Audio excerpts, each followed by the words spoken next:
সকলোকে স্বাগতম জনাইছো আমাৰ educational YouTube channel unique science টিউটোৰিয়েললৈ আমি আজি ক্লাস 12 ৰ ফিজিক্সৰ প্ৰথম চেপ্টাৰটোৰ বিষয়ে আজি ভিডিঅ'টোত ডিসকাস কৰিম সো ক্লাস 12 ৰ প্ৰথম চেপ্টাৰ বুলি ক'লে আমি পাইছো দ্যাট ইজ কি electric charges and field that is বৈদ্যুতিক আধান আৰু ক্ষেত্ৰ এই ক্ষেত্ৰত আমি প্ৰথমতে এটা টাৰ্ম পাম দ্যাট ইজ কি হয় ইলেক্ট্ৰোষ্টেটিক্স সো ইলেক্ট্ৰোষ্টেটিক্স বুলি ক'লে তাত দুটা টাৰ্ম সোমাই আছে that is electricity and static so electricity বুলি ক'লে নৰমালি আমি কি বুলি বুজো চাৰ্জ দ্যাট ইজ কি আধান আৰু static মানে বস্তুটা কি বুজাই ৰেষ্ট ঠিক আছে এতিয়া এই চাৰ্জটো যেতিয়া এট ৰেষ্টত থাকে when charge is at rest যেতিয়া ৰেষ্টত থাকে তেতিয়ালে তাক আমি কি বুলি কোৱা হয় ইলেক্ট্ৰোষ্টেটিক ঠিক আছে যদি মই ডেফিনেশ্যন চাবলৈ যাওঁ সিম্পলি কি হ'ব the study of electricity in which electric charges at rest is called what electrostatic or static electricity next যদি কেনেবাকৈ চাৰ্জটো ইন মোশ্যন কনচিডাৰ কৰা হয় ইন মোশ্যন যদি থাকে তাক আমি কি বুলি ক'ম ইলেক্ট্ৰোডাইনামিক্স ঠিক আছে চ' নাও ফাৰ্ষ্ট থিং ইজ হোৱাট এতিয়া মেইন কি প্ৰথমতে আমি আৰম্ভ কৰিব লাগিব কি যে হোৱাট ইজ চাৰ্জ আধান কি ঠিক আছে এই ক্ষেত্ৰত আমি আগতে মেগনেট পাই আহিছোঁ হয় এতিয়া আমি মেগনেট কনচিডাৰ কৰোঁ তাত কি আছিলে নৰ্থ পল সাউথ পল আছিলে হয়নে চ' মেগনেটৰ কি আছিলে ই মেগনেটৰ এটা এটুকুৰা মেগনেটে আন এটা মেগনেটৰ কি হৈছিলে সদায় এট্ৰেক্ট বা কি হৈছিলে ৰিপেল কৰিছিলে তেনেদৰে চাৰ্জৰ ক্ষেত্ৰত যেতিয়া আমি চাৰ্জ কনচিডাৰ কৰিম ঠিক আছে চাৰ্জৰ ক্ষেত্ৰটো কি হ'ব দুটা চাৰ্জৰ মাজত মানে ক'বলৈ গ'লে কি হ'ব যে চাৰ্জ হৈছে পদাৰ্থৰ এটা ইন্ট্ৰিনসিক প্ৰপাৰ্টি দ্যাট ইজ মানে কি কৰিব পাৰে ইট এট্ৰেক্টছ অৰ ৰিপেল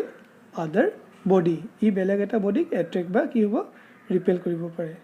যদি মই ডেফিনেশ্যন হিচাপে যদি ইনে চাবলৈ যাওঁ কি হ'ব চাৰ্জ যে property by virtue of which it attracts or repels another body যেনেকৈ তোমালোকে আগতে এটা বস্তু পাইছিলা এক্সাম্পল লোৱাৰ ক্লাছত পাইছিলা তোমালোকে ফণী এখন লওঁ কম্ব এখন আৰু তাত কি আছিলে পিচ অফ পেপাৰৰ ওচৰত লওঁ আমি যেতিয়া মূৰটো চুলিখিনি ফণিয়াই মেলি তাৰ ওচৰলৈ নিজে কি হৈছিলে কি আছিলে স্মল পিচেছ অফ যোনটো পেপাৰ আছিলে তাক কি হৈছিলে এট্ৰেক্ট কৰিছিলে হয়নে চ' এইবোৰ কি হৈছে simply due to the charge ঠিক আছে যদি মই এই চাৰ্জৰ বিষয়ে যদি ইন ডেপথ যাব বিচাৰোঁ ডিটেইলছত যদি যাব বিচাৰোঁ তেতিয়াহ'লে কি হয় চোৱা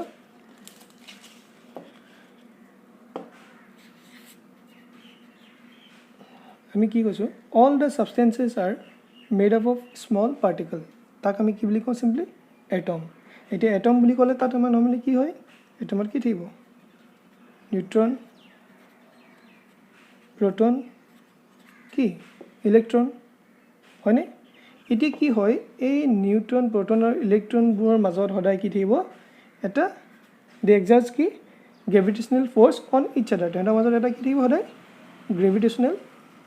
ফ'ৰ্চ থাকিব ঠিক আছে যিটো বিষয়ে তোমালোকে অলৰেডি ফাৰ্ষ্ট ইয়েৰত পঢ়ি আহিছা হা কিন্তু ইয়াৰ উপৰিও ৰেষ্ট অফ ইট কি হয় এই প্ৰটন আৰু ইলেক্ট্ৰনৰ মাজত দে এক্সাৰ্ট কি হৈছে proton and electron exert an extra force তেহেঁতৰ মাজত কি হৈছে আকৌ এটা এক্সট্ৰা ফ'ৰ্চ থাকিব ঠিক আছে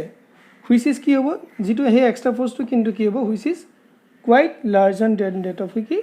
গ্ৰেভিটেশ্যনেল ফ'ৰ্চ আৰু সেই ফ'ৰ্চটোক আমি এই এক্সট্ৰা ফ'ৰ্চটোক আমি চিম্পলি কি কৈছোঁ ইলেক্ট্ৰিক ফ'ৰ্চ বুজি পাইছা সেই এক্সট্ৰা ফ'ৰ্চটোক আমি কি কৈছোঁ ইলেক্ট্ৰিক ফ'ৰ্চ নাও সেই ইলেক্ট্ৰন আৰু প্ৰটনৰ যিটো প্ৰপাৰ্টিয়ে তেহেঁতৰ মাজত ইলেক্ট্ৰিক ফ'ৰ্চ এক্সাৰ্ট কৰাত সহায় কৰে তাকে আমি চিম্পলি কি ক'ব পাৰোঁ ইলেক্ট্ৰিক চাৰ্জ বুলি ক'ব পাৰোঁ বুজি পাইছা ঠিক আছে ইয়াৰ যদি মই এতিয়া ডেফিনেশ্যন বুলি ক'বলৈ যাওঁ তাৰমানে ডেট মিনছ কি ক'ব বিচাৰিছে চ' মই এখন কাগজত লিখি লৈছোঁ কি ক'ব বিচাৰিছে that is this one the property of protons and electrons of an atom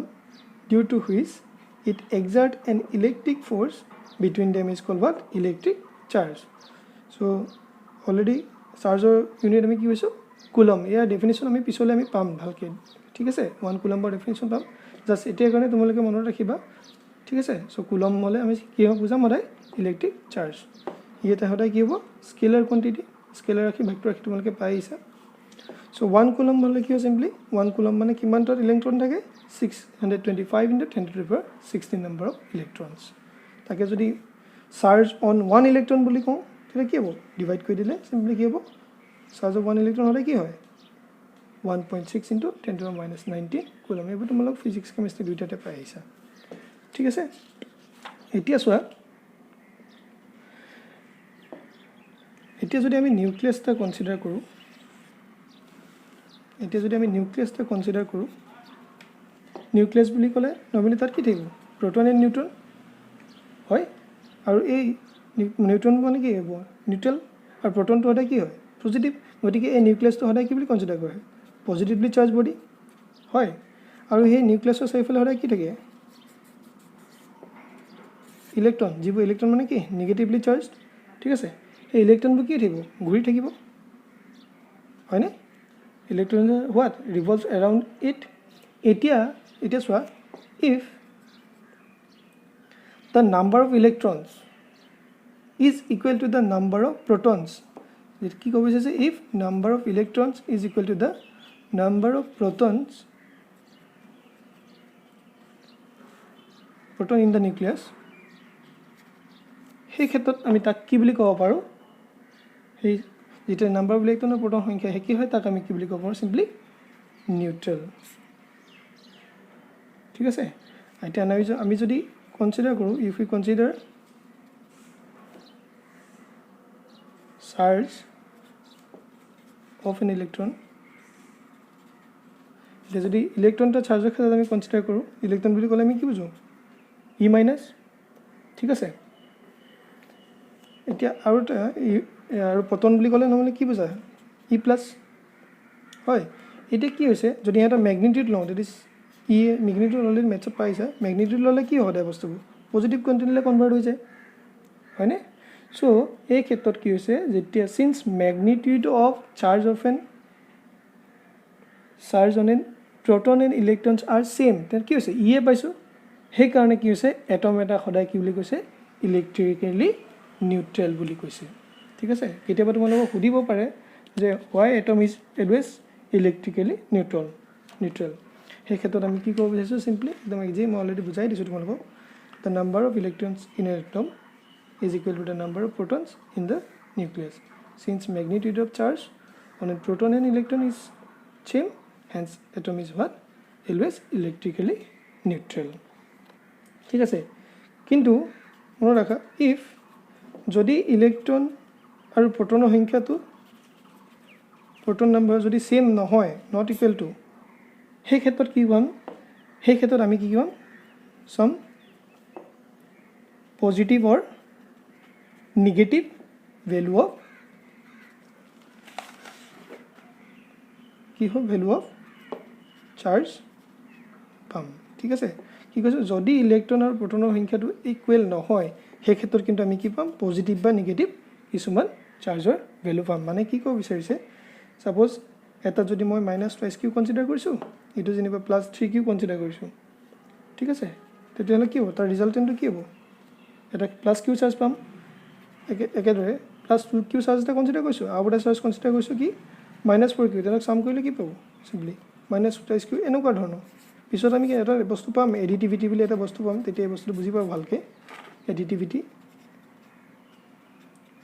ঠিক আছে সেইবোৰ পিছত আমি ডিছকাছ কৰিম ঠিক আছে চ' এইটো আমাৰ বেছিক আমাৰ চাৰ্জৰ ওপৰত বেছিক নলেজ ঠিক আছে এতিয়া তোমালোকে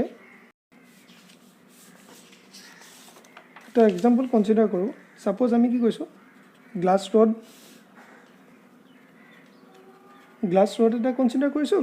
আৰু তাক চিল্ক ক্লথৰ মাজত কি হৈছে ৰাব কৰিছোঁ যেতিয়া ৰাব কৰিছোঁ ই কি হৈছে পজিটিভলি চাৰ্জ বিহেভ কৰে পিছত ই কি হৈছে নিগেটিভলি চাৰ্জ বিহেভ কৰে এতিয়া কি কৰিছোঁ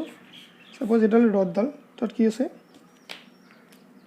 প্ৰথমতে নিউট্ৰেল আছে ই চাৰ্জ হৈ থকা নাই ঠিক আছে নিউট্ৰেল আছে মানে কি নিউট্ৰেল মানে কি বুজাইছে যে যিমান নাম্বাৰ অফ ইলেক্ট্ৰন আছে সিমান নাম্বাৰ অফ কি আছে proton ঠিক আছে এই বস্তুটো মই বুজাই দিম ইলেক্ট্ৰিকেলি নিউট্ৰেলকে মই ইয়াৰ পিছৰ ভিডিঅ'টোত মই বুজাই দিম তোমালোকক ঠিক আছে সো নাও কি কৈছে আমি জাস্ট এই এক্সাম্পলটো কথা কৈছো যদি ইয়াক এই সিল্ক ক্লথৰ মাজত ৰাব কৰোঁ ক্লথৰ লগত যেতিয়া ৰাব কৰোঁতে কি হৈছে ইয়াত থকা যোনবোৰ এই মাইনাছবোৰ ইলেক্ট্ৰনবোৰ কি হৈছে ইয়ালে ইলেক্ট্ৰনবোৰ কি হৈছে ট্ৰান্সফাৰ হৈছে ঠিক আছে যেতিয়া ইলেক্ট্ৰনবোৰ ট্ৰান্সফাৰ হৈ গৈছে ইয়াত কি হৈছে নিগেটিভ পিএল ট্ৰান্সফাৰ হ'লে নিগেটিভবোৰ কমি যাব ঠিক আছে আৰু এটা সময়ত কি হ'ব ইয়াত অকল পজিটিভ চাৰ্জবোৰ থাকিব বাকি সব কি হয় ক্লথখনলে মুভ কৰি দিব এতিয়া যেতিয়া ইয়াৰ পৰা ইয়ালে ইলেক্ট্ৰনবোৰ মুভ কৰি দিছে দ্যাট মিন্স কি হৈছে ইয়াত কি হ'ব এই গ্লাছ ৰডডালৰ ক্ষেত্ৰত কি হ'ব ইলেক্ট্ৰন কমিব ডেফিচিয়েন্সি হ'ব ইলেক্ট্ৰন ডেফিচিয়েন্সি হ'লে কি হ'ব যেতিয়া আমাৰ ইলেক্ট্ৰন ডেফিচিয়েন্সি হয় তেতিয়া আমাৰ সদায় কি হয় পজিটিভলি চাৰ্জ বডি জেনাৰেট হয় আৰু যেতিয়া ইলেক্ট্ৰন গেইন হয় ঠিক আছে বা এক্সেস অফ ইলেক্ট্ৰন হয় তেতিয়া তাৰ সদায় কি বুলি কয় নিগেটিভলি চাৰ্জ বডি জেনাৰেট হয় ঠিক আছে এতিয়া এই যেতিয়া গ্লাছে সিল্কৰ লগত মই ৰাব কৰি দিছিলোঁ যদি ৰাব কৰা মানে কি হৈছে ফ্ৰিকশন কৰিছোঁ ঠিক আছে এইটো কৈছে ফ্ৰিকশন কৰিছোঁ so during friction of this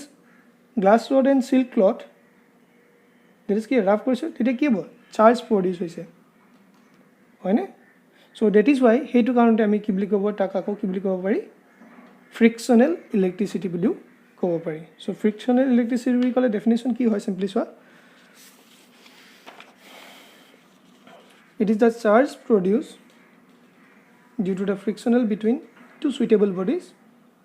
which are rubbed against each other and transfer of electron from one body to another takes place এতিয়া যদি চোৱা